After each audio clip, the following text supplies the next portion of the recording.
Hey y'all, sorry for the delay on this shoutcasting video. I've just been really out of it. Um, we're looking at round. Oh God, what round is it? I'm guessing it's round 4, considering they have 4 in their team names. Round 4 fight between Weebo and Gandhi. Both of them are in the losers bracket with 1 loss. So the loser will go home, and the winner will fight Garrett, who just took a loss in round 3 to Baconator. And whoever wins between Garrett and the winner of this will go on to fight Baconator in a best of 5. Baconator will be 1 match ahead, however, because he is undefeated. But I am exhausted, so I'm just going to get straight into the team analysis, where we're starting off with Weebo's team. Notably, Water Electric versus Dark Steel. Right off the bat, this is basically a neutral match. Water resists steel and steel resists electric or something, but it's essentially a neutral matchup. Greninja coming here. Its type isn't super adept against Water Electric, but it does have Protean, so it should be fine. Has Weebo brought a Protean Greninja like every single week? Kind of feels like it. Max special attack, max speed with a timid for plus speed nature. Extra sensory, Scald, Dark Pulse, U-turn, normal. Extra sensory. It feels like weird coverage here. It feels like you could have better coverage for this matchup on a Greninja. Maybe like, I don't know if it gets this, but like Energy Ball or something that's a little bit better situated here. Otherwise, this is basically just a neutral moveset.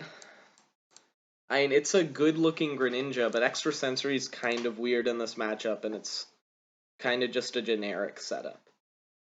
It doesn't feel it doesn't feel matchup selected, I should say. We've got Guerrera the Goblin, the Mega Sableye, Magic Bounce. So he put it in as a Mega Sableye. I'm guessing its ability before is going to be before it Mega Evolves as Prankster. Notably, we did have I don't remember who it was that Mega Evolved, which means they couldn't let off a Prankster Will-O-Wisp, which let a Pokemon kill a bunch of Pokemon earlier on in the season. Bulky build with knockoff, Will-O-Wisp, Recover, and Foul Play. Notably, 2 attacking moves makes this a lot more taunt survive. It survives taunt a lot better, although Recover is a little awkward. It's also a little bit better against like Encore, but again, doesn't feel very matchup aligned. Water and Electric are more special attacks oriented, and Foul Play and Will-O-Wisp are both better at countering physical attackers. And Knockoff's not nearly as good in a meta where everyone has 1 Z move and 1 Mega. So it's 4 for 6. So it's a good Sableye set, but it just feels weird in this matchup. Scarf Hydreigon, Levitate, sure, shiny, yeah. Max special attack, max speed with the timid nature. On top of the Choice Scarf, probably unnecessary. Probably want Modest. I don't know. Draco, because you always want Draco. Earth Power, that's the move you want to have here against Electric. Dark Pulse, Flash Cannon. I mean, Flash Cannon, it's alright. Yeah, this is the kind of thing I want to see. Earth Power, matchup dependent choices, and it's good here because it resists water and electric. Grimmsnarl, Light Clay, Prankster, Bulky Spread with 4 attack, Play Rough. It's neutral here. Again, it's another mon that's neutral here. Screens are fine, and they're pretty much always good. And spreading Paralysis is good, but again, the Paralysis is dead against electric. So you're talking about half the time this is dead. Gandhi always brings a Swampert, which can absorb that Thunder Wave. So another thing that feels kind of weird, you might want like a Taunt or an Encore there instead. I don't love bringing moves that are blanked by one half of a team, one of 2 teams. Urshifu coming out here with Leftovers, Unseen Fist, max attack, max speed with, again, a speed boosting nature. Wicked Blow, Thunder Punch, Bulk Up, and Close Combat. Thunder Punch, this one, yeah, water. A lot of these things feel like they only have coverage for one type and are just hoping to kind of blow past the other type. This is just a solid Urshifu. And then a second Choice Scarfer in Crocodile with... I see why we're bringing Crocodile. It's the electric team. And against water, it can probably hit a quick knockoff and intimidate something. Notably a very physically oriented... Well, no, this is actually a pretty balanced physical special. It's technically 4 physical, 2 special, but it's really 3 physical, 2 special because knockoff barely counts. So, yeah, a solid balance there. Pretty good team. It just doesn't feel really matchup aligned. The Steel team, we see right off the bat a Choice Scarf Excadrill, which makes me think, yeah, there's... Oh wait, there's never a Sand Setter. It's a Steel team, Isaac. Okay. Choice Scarf Excadrill here, max speed. This one is adamant, which I do, as I've said, I prefer for the most part. Earthquake, Rock Slide. I can't help but not love Rapid Spin Stealth Rock on a Choice Scarfer. And it feels pretty bad against the water team because you know the water team's always packing some sort of like defog. Notably, another thing I just thought of, no defog and no Rapid Spin on this team. But you got Rapid Spin. Yeah, I mean, it'll be good against the electric team, and it'll be fine against water. But something should be able to tank it out. Heatran kind of feels like a miss here. I don't really want to be... Choice Scarf Heatran really wants to just spam Eruption. Another Choice Scarf Stealth Rock user. Kind of heavy. But if you're spamming Eruption, water usually brings rain. So this is a pretty rough... I mean, Hidden Power Grass is fine, but your 176 special Heatran is not going to blow past... blow past an Urshifu Rapid Strike or a Poliwrath with Hidden Power Grass. I mean, it'll slam a Swampert, but I mean, that's about it. It's not bad. I mean, Earth Power is the right call here for electric. An Eruption spam will be good against this electric team. His best pivot into it is Rotom Heat, which I doubt... I'll pull up the damage calculator. How well does a Rotom Heat take a full HP Heatran Eruption at 176 special attack?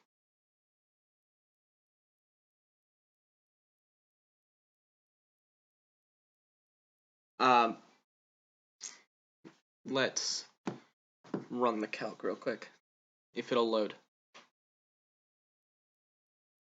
If you don't know, I have a CPU that is actually the worst. It runs super slow, so it can even struggle with just like Bandy. You know what? We're not gonna run it. Maybe it can take it. I'm not sure.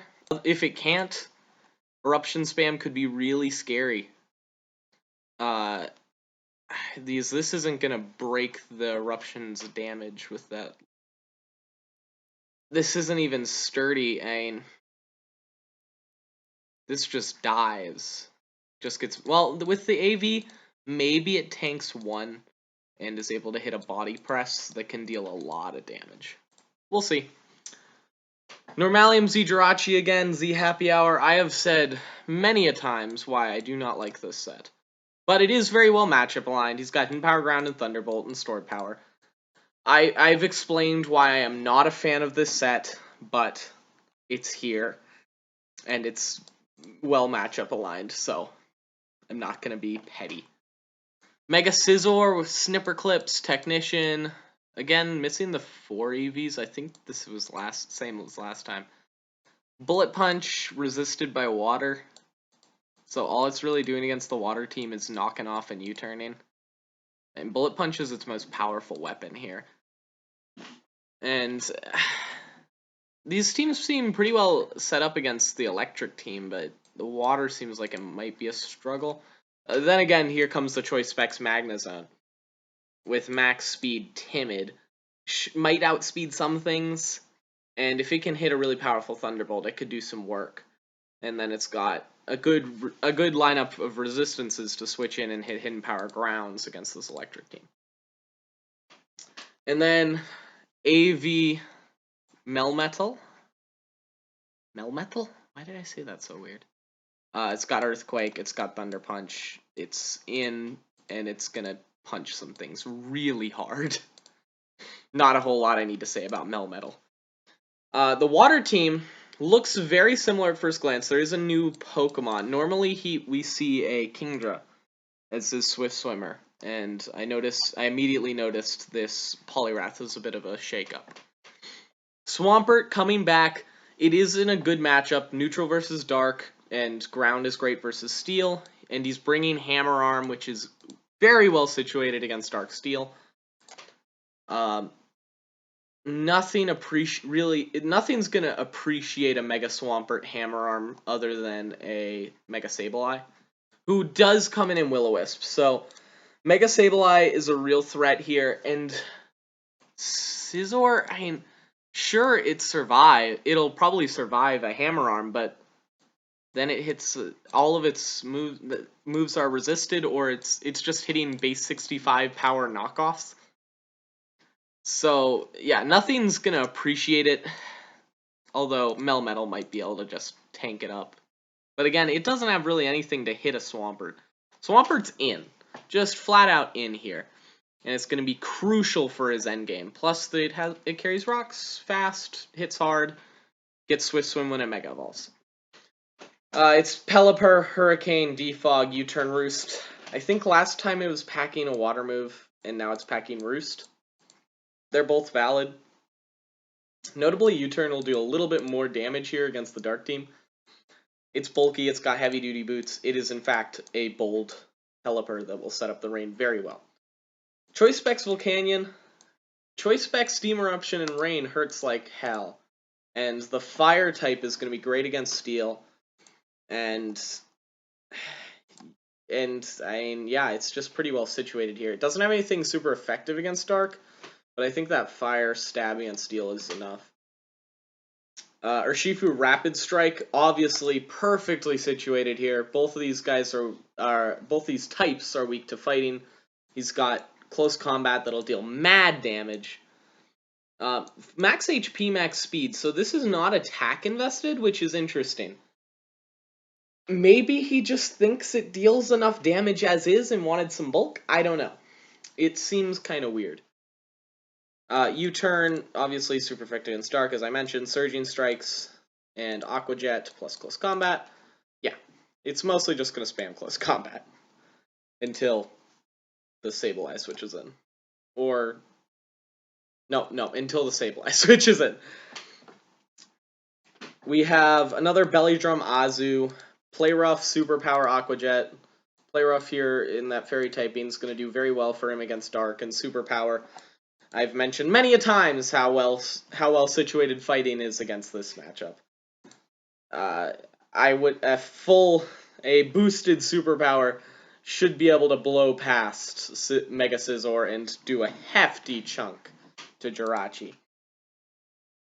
Not going to talk about this too much. It's, yeah, not speed invested, but it's not trying to be fast. And then Swift Swim, Choice Band Poliwrath. Poliwrath, you don't see it a whole lot these days as a Swift Swim abuser. And one of the things it does do very well, but it does it jankily, is you can run like Hypnosis. And notably, there's no Z move. I might want to see out of this team this becoming like a Psychium Z, so he can try and hit like a Z Hypnosis and make this his Belly Drummer and use maybe a bulky Azu, or even just a different, like you could use Primarina in this slot as a Water Fairy. But again, I mean, its matchup's really good here. Waterfall, Earthquake, and Close Combat in particular. Rock Slide exists and would hit a stray Mandibuzz that was causing problems if there was one on these teams. I like this team. Feels very matchup prepared. Only thing, this Poliwrath, as much as its moveset's great, its stats aren't great, and the max defense is interesting instead of max HP. I don't know. We'll see. The electric team. We see a Focus Sash Galvantula with Compound Eyes to help it. Oh, it's not running Thunder. Never mind. I was going to say to help it hit those Thunders. Bug Buzz, well situated here against the Dark team. It can keep momentum. We've seen this a lot from Gandhi. It's the same set. It's reliable. Giga Drain's just fine here. I don't think you need it. I think you'd rather have something that hits Steel a little bit harder. But I don't know what it has for those options. This is the same basic Rotom set we've seen. Bulky leftovers with Overheat. The only thing is Rotom Heat, sometimes I might consider packing a Heavy Duty Boots because it is Stealth Rock week. But Volt Switch, Pain Split, Will-O-Wisp, Overheat, yeah. I gotta be done with this soon. Hidden Power Fighting here, well situated with the Flamethrower and the Volt Switch. And the Toxic Manectric, huh? Magnet Tapu Koko, this is the same Tapu Koko, I believe. This one, yeah, he does run Modest, so his U-turn is just for pivots. I remember earlier, I think he was using a mixed EV spread. I like just pivoting to Modest and using U-turn as a pivot. The dual pivot with Volt Switch, I'm guessing, is to get around ground types. It feels kind of weird here, but maybe he doesn't think he needs the slots. We'll see. I might want it to have, like, I don't know what it gets, if it gets like an Earth Power or what have you. I don't know. We'll see. I might want to not have either Volt Switch or U-turn. Roost, Defog, Heat Wave, Signal Beam. Signal Beam here against the Dark team. Heat Wave against the Steel. Nice. Zapdos always hits hard, always bulky. Always healing up with them leftovers and Roost. And Defog should help keep off the pressure of this very pivot-heavy team. Notably, he's got 4 Mons that pivot. I have noticed Gandhi likes to pack pivot moves and then not use them a whole lot.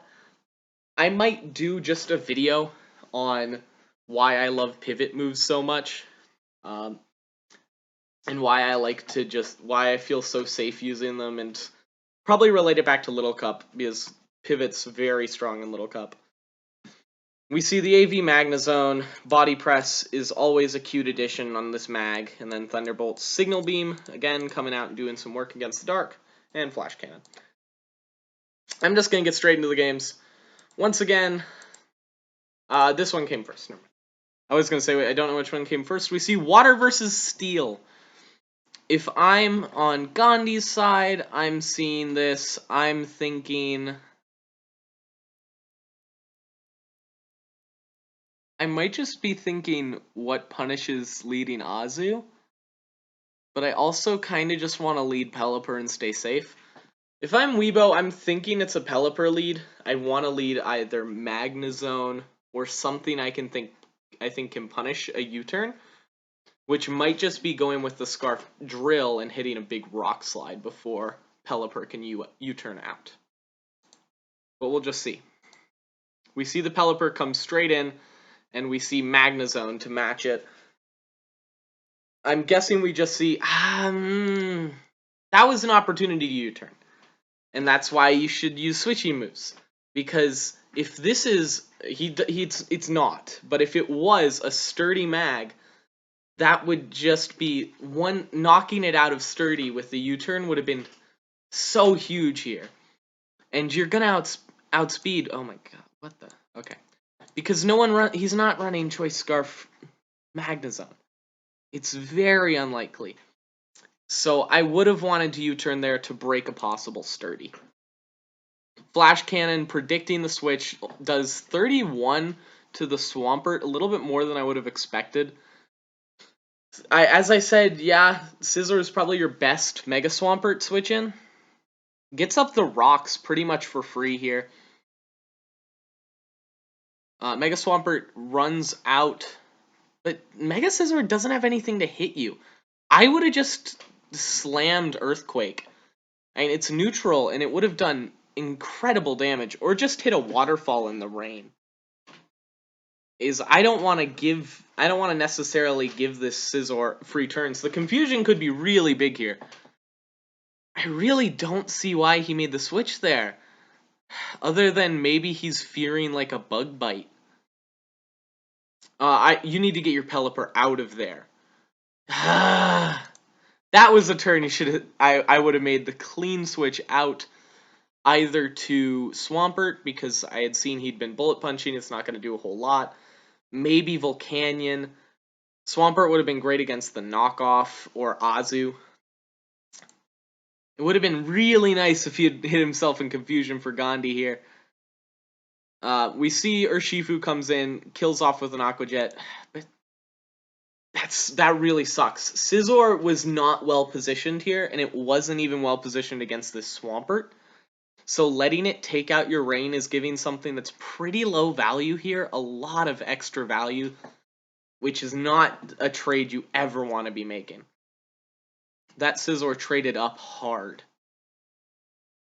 We see the Jirachi comes in, probably just hits a Z. We see the switch into Mega Swampert. Z Happy Hour comes out, and now it can hit some pretty powerful psychics and stored powers. I don't know what he has as a stored power switch in. Volcanion's bulky, but Thunderbolt does a ton. Fire Blast, so unfortunately, Earth Power is not stab. He's at +1 Spadef. It's not gonna kill here. You had to risk the Fire Blast miss. It was the play, and I believe I'm 99% certain that the increased base power, stab, those two things, the increased base power and stab, would have made this a kill. And now Jirachi sweeps, I'm guessing. Because Azu's Aqua Jet is not going to kill. You'd need like back-to-back Aqua Jets. And going into Poliwrath is not helping your situation. You gotta play to your outs, and your out is probably hitting an Aqua Jet into an Aqua Jet, yeah. And it'll probably kill. But yeah, you had to go for the Fire Blast there. If he'd gone for the Fire Blast, he might have had a chance. But as it stands, this is game over. Oh, he didn't even... Oh, yeah, why didn't he go for Aqua Jet there? That was weird. I guess he just thinks the game's over, which is a fair enough assumption. I can't help but think that that game was winnable.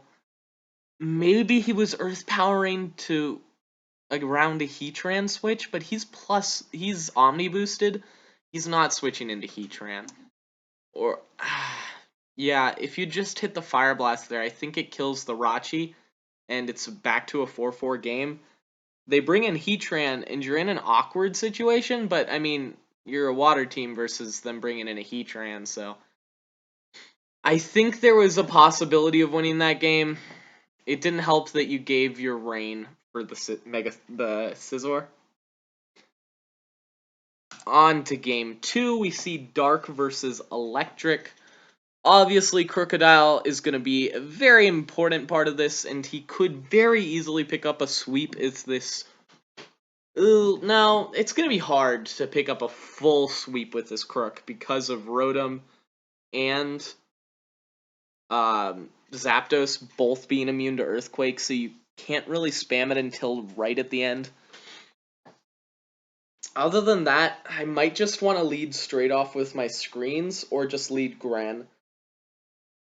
If I'm expecting a Gren lead, I'd want to bring in the Mega Manectric because it can outspeed and it basically forces them to hard switch rather than U-turn, which means you can punish a Crocodile switch a lot better. And if you think they're leading off Grimmsnarl, I'd probably just lead Zone and wire in with some Flash Cannons. Over here, I do think I'd lead Gren, but I would be really scared of that Mega Manectric lead. Although we have seen many times, Gandhi likes to lead Galvantula. So you could even try Do any of these... You could lead Urshifu and try and pick up a bulk up on the Sticky Web. We'll see what happens. We do see the Galvantula lead. We see Hydreigon. I think that's wrong. Yeah, this is not a good spot for Weebo. I don't like going for Bug Buzz there. I think Sticky Web was really important, and there's like no removal on this team. But it does let him bring in basically anything for free. I wish he had some sort of setup sweeper here, and that would have been a great time to be able to punish. Grimmsnarl takes a solid chunk from that Dazzling Gleam. Switches out to Magnezone. I guess the light screen would have kept him alive, and he would have been able to set up... He's going to be able to set up dual screens anyway. I might want to go Zapdos and start pressuring some Defogs to get rid of this and spamming out some Signal Beams. We see the Reflect goes up as well. Flash Cannon only does 33 through the light screen. Dual screens are up. Yeah, I really would have liked to see a switch over to Zapdos to try and defog out these screens. Is there going to be a big hindrance to being able to get kills? Strong Zapdos switch. I think we see a bulk up though. Yeah, that was a pretty free bulk up. The only punishment would have been maybe a body press, but even that through the Reflect isn't going to do a whole lot. Wicked Blow. Yeah, the auto crits on those Wicked Blows are, well, they're wicked and easily take down the Zap. That Dazzling Gleam does a full 100% through light screen. Holy mother of God. What? Tapu's special attack isn't even that great. Quad weaknesses, man. They'll get you. They'll bite you in the ass. Crocodile comes out here. Please switch to Rotom. Thank God. We see the Rotom switch. And he does go for the Earthquake, which is a great position for Gandhi. Crocodile switches out, and the Will-O-Wisp does miss here. But Sableye can't do much here. He can get rid of these lefties and hit some really weak foul plays. As long as he doesn't go for another Will-O-Wisp, which is just a waste of a turn. But it's not going to do anything. Knockoff does... Wow, that's a lot more than I expected it to do. You can just land with some overheats. Not going to deal a whole lot. I think I just Volt Switch out at this point. You might have wanted to Volt Switch out while the electric terrain was still up. Go into something that's a special attacker if you can, so the foul play doesn't do too much. He just goes for a recover. Deals 58 with that Dazzling Gleam. Unfortunately, we're going to see, Knockoff gets rid of that Magnet. Although, I don't think we were going to see a whole lot of Thunderbolts coming out of this Tapu Koko. So that Sableye didn't do a whole lot. I'm guessing Crook just comes back. No, it's Hydreigon. Gonna go for a Flash Cannon that does 41 and then get killed by a U-turn. Here, I think you just go straight to Rotom. Or actually, yeah, I'd go Manectric. That's exactly what I was thinking. Crook comes in. This looks really... I'm guessing he predicted the Earthquake here. Yeah, there's a knockoff coming out. Kind of a weird way to predict that. Because, yeah, you get the Rotom, but it locks you into a move that's not going to hit this Koko very hard. And it's definitely not going to hit this Manectric hard at all. Obviously, we see the switch to Greninja, because he knows he's not going to hit the Thunderbolt, but he does hit the Hidden Power Fighting. This looks really good for Gandhi. Oh, no it doesn't. Crook just spams Earthquake, doesn't he? I think the Crook endgame's got there. Through all the clean plays that Gandhi made this game. You needed to preserve that Rotom, unfortunately.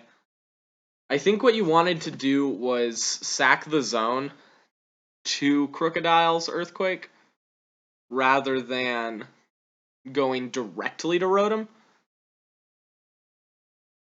2%, not going to kill with Hidden Power Fighting. Very, very close game. Maybe sacking the zone so that you could prevent him from being able to spam Earthquake, force him into Rock Slide, plus the Manectric Intimidate. If you had preserved this Rotom Heat for the end game, for the Crook end game, I think there was a chance of winning this game. But that gives Weebo the set 2-0, and unfortunately knocks out Gandhi with a pretty good performance here in his last round. Again, really sorry for how late this is. I don't know, I've just been running around like a maniac. And, well, thank you for watching, and I really should rewatch the video where I came up with the catchphrase. Don't put your mayonnaise in the cookie jar. I don't know. Oh, God.